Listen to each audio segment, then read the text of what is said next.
Dito sa second row. So ang unit no is single auto slide. So pasabot is automatic ni siya nga sliding door. So single lang, ang isa lang na dual ani na po single. So ang dual ani na auto step board. So kini is only single auto slide. Pwede ka dire sa handle, pwede po ka sa remote if kung mo function pa yung remote gikan sa Japan. Pwede po ka dire sa iyang dashboard. Nasa switch sa dashboard. Okay, so second row. So basta DA64W, automatic naka-captain seat na siya. So pasabot sa captain seat, ingani mo ni ang dagway sa captain seat. So mamo forward and backward. So ingana siya kagwapa no. Basta DA64W, captain seat tapos na headrest. Convenient kay mag long ride. So no, di ba ni first na itong vlog no, sa high end o low end. So basta low end, street set na siya. Tapos walay headrest. So kanina, ano siya headrest. Then, atong ceiling fan, always previous diri sa in garage. So natay ceiling fan.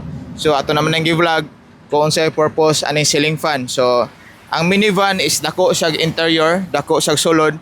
So ang design gyud niya is para sa first row, second row ang aircon. Pero tungod kay ato adiri sa Pinas, ginabutangan nato back sa likod o lingkuranan. So atong ilabay ang bugnaw gikan sa first row, second row, ilabay nato sa likod. Mao na natay ceiling fan no.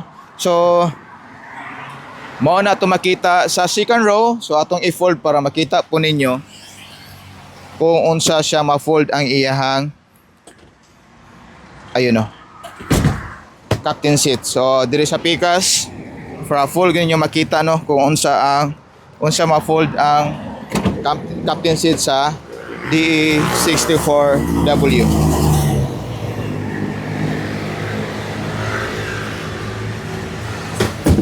So ingana siya kaluwag. Samot na kung makuha ninyo ning box. Ingana siya kaluwag. So no, sa atong iingon, pwede pang pamilya, pwede pang negosyo. So ingana kagwapo ang minivan. So accessible sa tanan at the same time makaya ra pod sa walang-wala, sakto ra kay nga kwarta sa Pinoy.